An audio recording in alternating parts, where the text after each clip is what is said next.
Hi, I'm Cyrus, 29, and everything in my life changed the night my sister Audrey screamed across a restaurant and accused me of committing financial fraud, simply because I bought a penthouse. The thing people never tell you about being the overlooked child is this: invisibility is a superpower. You learn to move quietly, observe everything, absorb what others miss. And eventually, if you're stubborn enough, you learn how to turn being underestimated into fuel. But that night at Bellini's?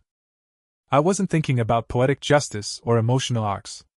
I was thinking about how surreal it felt to sit there at my grandmother's 75th birthday as Audrey held court like she always had, laughing in that too loud way she uses when she wants a room's attention. Meanwhile, I sat eating my gnocchi in peace, quietly waiting for the moment Grandma had all but orchestrated. I didn't arrive planning a dramatic reveal or a family reckoning. Honestly, I thought it would be a small moment.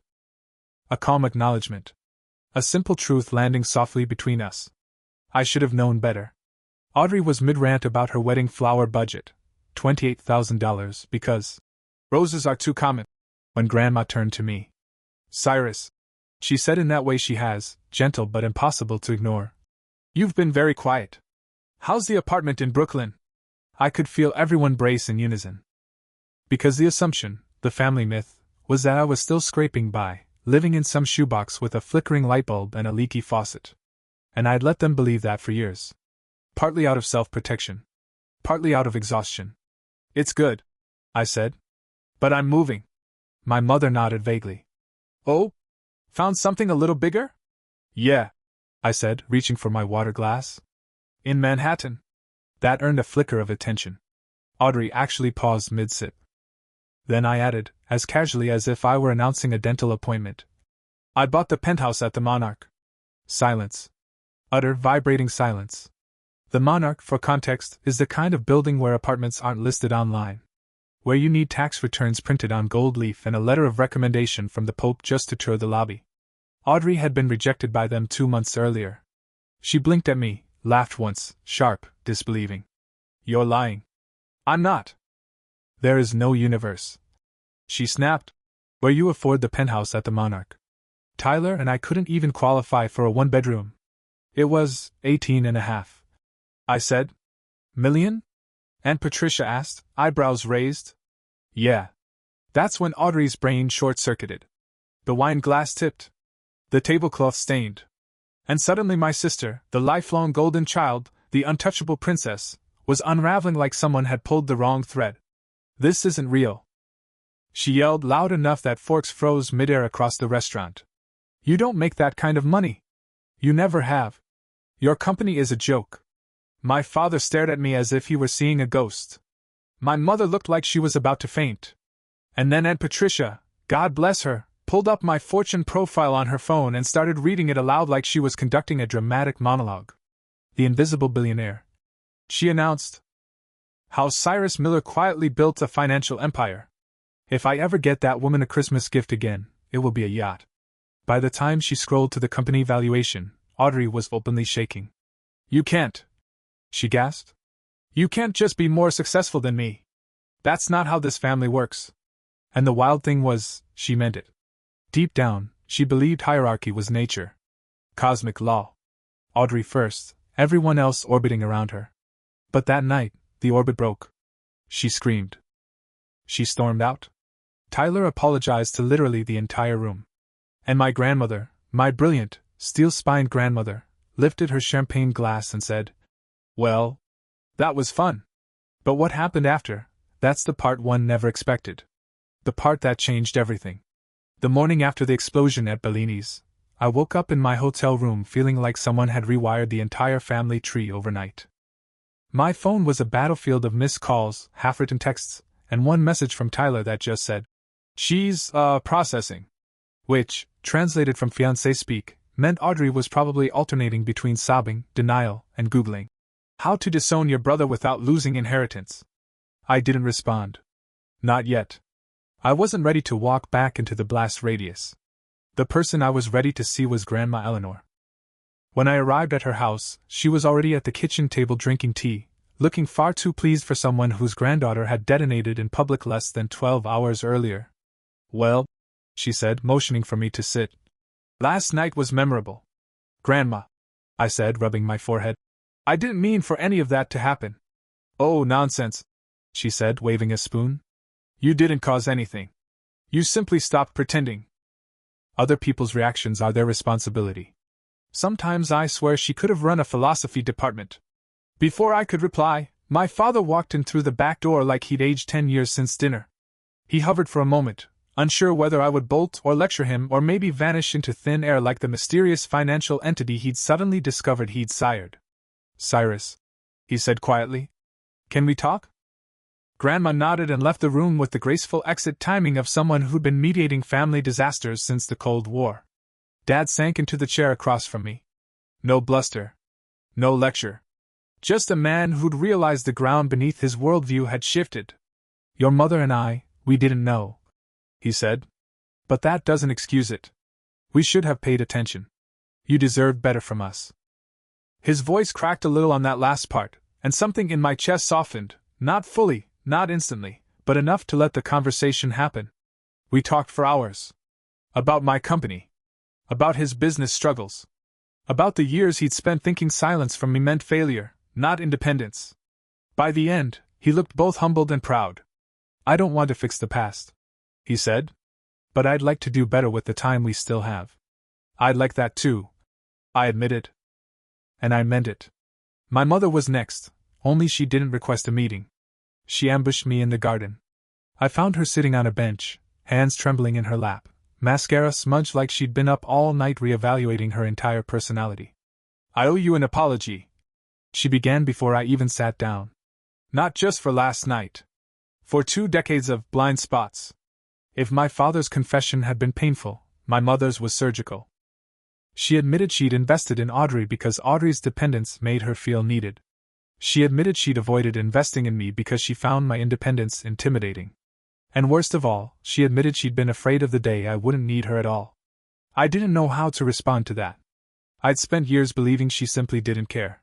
Realizing she did, just in a deeply flawed way, hurt far more than indifference ever had. I want to know you, she said. Really know you. Not the version I imagined. This time, I didn't need to think. Okay, I said. But it's going to take work. She actually laughed at that. Honey, Audrey's wedding alone has trained me for endurance. But Audrey? Audrey was a whole different storm system, one I'd have to walk straight into. And the universe, in its cruel sense of timing, decided that moment would come far sooner than I wanted. Because that evening, as I was leaving my grandmother's house, my phone buzzed with a single text. From Audrey. We need to talk. Tomorrow. Grandma's house. Noon. No emojis. No threats. No dramatic punctuation. Honestly, it was the most terrifying message she'd ever sent. I showed up at Grandma's house the next day expecting shouting, tears, maybe an accusation that I'd hired actors to impersonate hedge fund executives. Instead, I found Audrey already seated on the living room sofa, back straight, hands clasped so tightly her knuckles were pale. She didn't look angry. She looked scared. That alone put me on edge. Grandma greeted me at the door, squeezed my arm, and whispered, "No throwing punches, verbal or otherwise," before gliding off to her garden like some retired monarch telling her heirs not to burn down the kingdom. Audrey and I were alone. For a full minute, neither of us said anything. I sat down across from her, waiting, because whatever this was, she had initiated it. Finally, she exhaled sharply. "I haven't slept since the dinner," she said. "I keep replaying the moment Aunt Patricia read that article. The look on Mom's face. Dad's? Yours." I braced for the resentment, the jealousy, the familiar bite of competition. But instead she whispered, "Do you know what terrified me the most? Not that you're successful. Not that you bought a penthouse. Not even that you kept it secret." She swallowed hard. "It terrified me that I didn't know who you were at all." That hit harder than anything she'd screamed at Bellini's. She continued before I could respond. "I spent years believing I understood everything about our family. That I was the one who mattered most, that life would always bend for me. And when it didn't, when it suddenly bent around you, it felt like the earth tilted off its axis." Her voice cracked, and something inside me shifted. I'd always imagined this confrontation would feel triumphant, a vindication after a lifetime of being overlooked. Instead, it felt like watching someone realize they'd built their entire identity on a foundation of sand. "Cyrus," she said, wiping at her cheek impatiently. I didn't ask to be the favorite. I didn't ask to be pampered, or praised, or put on a pedestal so high I couldn't see anything past my own reflection. I know, I said quietly. No, you don't, she insisted. Because while you learned independence, you learned grit and resilience, I learned dependency. I learned to expect things instead of earning them. And now I'm terrified I have nothing of my own. She wasn't blaming me. She wasn't even blaming our parents. She was unraveling decades of inherited delusion right in front of me, and for once, I saw not my rival but my sister. A human being who had been shaped by the same family imbalance that shaped me, just in the opposite direction. I don't know who I am without being the special one, she whispered. If I'm not that, then what am I? You're Audrey, I said simply. Which means you get to choose who you become now. She let out an unsteady laugh. I don't even know where to start. Start by doing something that's yours, I said. Not gifted. Not arranged. Yours. She looked down at her hands. Tyler and I have been talking. We're scaling back the wedding. Paying for it ourselves. Mom cried, obviously. Dad nearly fainted. But I think it's the first real decision I've made. That surprised me more than the wineglass meltdown. And, she added, forcing the words out like they were heavier than they should have been, I quit the gallery. I blinked. You quit? I didn't want another job arranged by Dad. I'm taking business classes. I want to build something. Maybe an art consultancy. Not a glamorous gallery with champagne fountains. Something sustainable. Something I earn. I hadn't expected this. Not so soon. Not from her. I nodded slowly. That's a start. A good one. She hesitated, then reached across the table and touched my hand. Cyrus, she said softly, I'm sorry.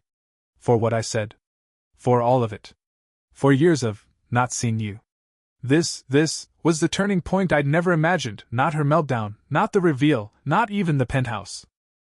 It was this moment. My sister, stripped of entitlement, choosing honesty over ego. I'm willing to try, she added. If you are. And for the first time in our lives I believed her. In the days after our grandmother's birthday dinner, my life felt strangely split between two worlds. The one where my family was still reeling from the truth, and the one where my success had been normal for years. My father's call came first. He asked if we could meet, his voice holding none of the usual authority. When he walked into the cafe, he looked older, like someone who had finally realized he'd been reading the wrong script for decades. I don't know how to apologize for not seeing you, he said, hands clasped tightly. You never demanded attention. Audrey did. We rewarded the noise, not the substance. It would have been easy to gloat or point out the obvious, but vulnerability from my father was a rare and fragile thing. Instead, we talked. For hours. He asked real questions, about the company, the work, the choices I'd made, and not once did he dismiss or belittle my answers. Finally, he asked, almost quietly, Can you forgive us? I can start, I said. And the relief in his face made the years of silence feel less sharp. The next day, my mother insisted we talk in my grandmother's garden. She sat ramrod straight, twisting her scarf between her fingers. Cyrus, you weren't ignored because you weren't worthy, she whispered. I poured myself into Audrey because she needed me. I kept telling myself you didn't. I didn't know whether to laugh or sigh. Mom, I didn't need you to solve my life, I said. I just needed you to notice it. Tears slid down her cheeks as she admitted the truth. She'd been intimidated by me. My independence made her feel unnecessary, while Audrey's dependence made her feel important. I want to know you now, she said. If you'll let me. And for the first time, I believed she meant it. Audrey was the last holdout. 2 weeks passed before she agreed to see me. When I walked into Grandma's living room, she sat with her arms crossed but her eyes tired, defeated in a way I'd never seen. Everyone thinks I'm the villain, she said before I even sat down. The spoiled one. The failure. You're not a failure, I said. You just never got to be anything but the version of yourself our parents built. Her jaw tightened. Easy for you to say now. You won. This isn't winning, I said. It's growing. You can do that too. Something in her expression changed, just slightly. She told me she'd scaled back the wedding, chosen to pay for it herself, quit the gallery job Dad arranged. She said she wanted to build something on her own, even if she didn't know where to start. Then she whispered, "I don't know who I am without being the star." "Then redefine what being Audrey means," I said. "This time you get to decide." That afternoon didn't solve everything. But it broke something open, painfully, honestly, necessarily. For the first time in our lives, my sister and I weren't rivals. We were two people trying to rebuild from the same cracked foundation. By spring, our family dynamic had become almost unrecognizable, like someone had taken the old, lopsided structure and quietly rebuilt it with sturdier materials. My father and I had spent several weekends reviewing his construction company's financials, and the truth was worse than he'd initially admitted. Deferred maintenance, outdated software, inefficient bidding processes, everything pointed to a slow, inevitable decline. But for the first time in his life, he was willing to accept help. "You're sure this isn't pity?" he asked one afternoon as we sat in his office surrounded by decades of paperwork. "If it were pity," I said, "I'd offer a check. I'm offering a partnership." He absorbed that with a seriousness I'd rarely seen from him. Eventually he nodded. "Then let's rebuild this thing properly." It was strange, suddenly becoming his collaborator instead of his afterthought. We spent long days mapping out modernization strategies, researching equipment upgrades, hiring consultants to train his staff. And through all of it, he listened, really listened, to my input. Not as a gesture. Not to placate me. Because he respected me. Meanwhile, my mother had transformed in her own way. Every few days she sent me photos of gardens she designed for her course assignments. Some were surprisingly elegant, others looked like botanical theme parks. But she was proud of them. Genuinely proud, not because they impressed anyone at a country club, but because they were hers. "I think I want to start a small business," she said during lunch one afternoon. "Nothing big. Local gardens. Maybe sustainable landscaping." The idea shocked me, not because she wasn't capable, but because she'd never once chosen something for herself. She was finally discovering an identity independent of appearances. As for Audrey, her evolution was the most unexpected of all. She threw herself into her business classes with the same intensity she once reserved for shopping sprees and social dramas. She sent me screenshots of her homework, asking if she was doing the finance thing correctly, often followed by a second message saying, "Ignore that, I figured it out." She was trying, really trying, to break old habits. Her wedding planning reflected that shift. Gone were the imported orchids, the custom tableware, the 300-guest spectacle. Instead, she chose a small art gallery in Philadelphia, one she'd admired for years but never imagined using for her own event. "It just feels like us," she said during one of our calls. "Not a performance. Not a production. Just something real." When she sent me a photo of her invitations, simple cream cardstock, clean lines, nothing extravagant, I felt something I never expected: pride. My sister, who once believed excess was a personality trait, had chosen authenticity instead. Yet despite all the progress, a shadow hung over her: fear. One afternoon, she called me out of the blue. "Cyrus," she said, voice trembling, "what if I fail? What if this business idea never works? What if I'm just nothing without the family helping me?" "You won't be nothing," I said. "You'll be someone learning. Someone growing. That's worth more than a padded life." It was quiet on the line. Then, "You really think I can do this?" "I know you can. The version of you who screamed at Bellini's couldn't. But this version? The one trying?" "Yes." Her exhale sounded like relief and fear tangled together. Meanwhile, Prescient Analytics was expanding faster than our hiring team could keep up. We were negotiating contracts with 2 international hedge funds and preparing to open a satellite office in Singapore. Every week felt like another high-stakes chess move, but for the first time, I didn't feel alone in it. My family, imperfect, slowly healing, messily growing, was becoming something I'd never imagined possible. We weren't fixed. But we were building. And for us, that was revolutionary. In the months following our long talks, something in the family shifted, not suddenly, not dramatically, but steadily, like a house settling on a stronger foundation. My father was the first to change course. He finally admitted his construction business was in far deeper trouble than he'd let on. Projects delayed, bids lost, overhead swollen from outdated practices.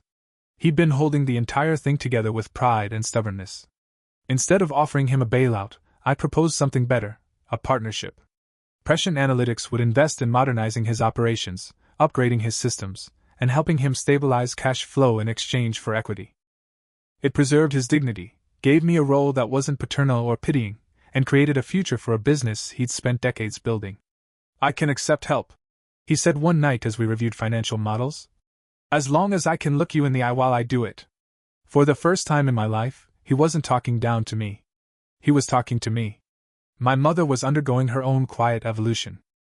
She discovered a passion for landscape and garden design at the local community college, something she never would have pursued back when appearances ran her life. She sent me photos of her assignments, proud in an uncomplicated, innocent way I'd never seen from her. She talked about opening a small design business one day. For the first time in decades, she seemed to occupy her own life rather than shape herself around Audrey. But Audrey's transformation was the most surprising. She and Tyler decided to dramatically scale back the wedding. No imported flowers, no custom tableware, no sprawling guest list. "We're paying for it ourselves," she told me during a lunch in New York. "It won't be extravagant, but it will be ours." She also quit the gallery job Dad had arranged for her, realizing it was just another extension of the life she hadn't built. Instead, she began taking business courses, pouring herself into learning how to create something real. Her idea, an art consultancy for emerging artists, was still in its infancy, but she talked about it with genuine excitement and fear. The good kind of fear. The kind that comes with authenticity. "I'm terrified," she admitted one afternoon. "But also proud? I don't know. I've never done anything without a safety net." "You don't need a net," I told her. "You need wings." "And you think I have those?" she asked. "Absolutely." My grandmother's health improved as all of this unfolded, almost as if the emotional thaw in the family warmed something physical in her. She loved updates, Dad's company, Mom's projects, Audrey's progress, always listening with the same gleam she'd had when she told me as a boy that some treasures grow quietly in the dark. Then came the evening she joined us all at my penthouse, my parents, Audrey, Tyler, and Patricia. She raised a glass and said, "To seeing one another clearly, after so many years of squinting." It was simple. But it felt like healing. And as I looked around the room, at a father becoming humble, a mother becoming herself, a sister becoming someone new, I realized I'd spent years building walls to shield myself from their judgment. Walls that, ironically, had kept me isolated long after I stopped needing protection. Now, for the first time, connection felt possible. Not because I'd changed who I was. Because they had finally changed how they saw me. The morning after that dinner in my penthouse, I stood barefoot on the balcony, watching the city stretch awake beneath me. Manhattan has a way of making you feel both impossibly small and immeasurably powerful at the same time. For years, I'd leaned into the smallness, kept my head down, worked in silence, built my life quietly, almost secretly, as if visibility itself were a liability. But now, with the first sunlight cutting across the horizon, I realized something had shifted. I wasn't hiding anymore. And I didn't need to. The weeks that followed only solidified that truth. Audrey's transformation, once tentative, became real. She wasn't just talking about her art consultancy, she was meeting emerging artists, drafting sample proposals, researching grants, even negotiating her first small project. It was imperfect and messy, but it was hers. And for the first time in her life, she didn't run from the mess. She learned from it. My father's company slowly found stable ground again. Not because I swooped in, but because we worked side by side, blending his decades of experience with the modern systems and strategies I introduced. He stopped seeing me as the quiet boy in the background and started seeing me as someone he could trust, someone he could build a future with. Our conversations shifted from strained obligation to something I'd never known with him, mutual respect. My mother blossomed, too, literally. Her garden design projects expanded word of mouth. She sent me photos of her work with genuine pride, the kind that wasn't about impressing anyone. For the first time, she was living a life shaped by her own interests, not expectations. And my grandmother, she watched all of this with a knowing smile, as if she'd been waiting for us to finally catch up to truths she'd seen decades earlier. As for me, I discovered an unfamiliar quiet inside myself. Not emptiness, peace. Without the constant pressure to prove myself or maintain the illusion of struggle, my work felt different. Freer. Pression kept expanding, but now it felt like part of my life, not the entirety of it. I no longer built walls for protection. I built bridges. One evening, standing on that same balcony, a warm breeze pushing against my shirt, I heard my grandmother's voice in my memory. Some treasures grow quietly in the dark. She'd been right, of course. My success grew in silence. My resilience grew in silence. But the point, I realized, was never to stay hidden. Eventually, even the quietest treasures are meant to be seen. And I was finally ready to be visible, not for validation, not for applause, but because stepping into the light was the final step in becoming whole.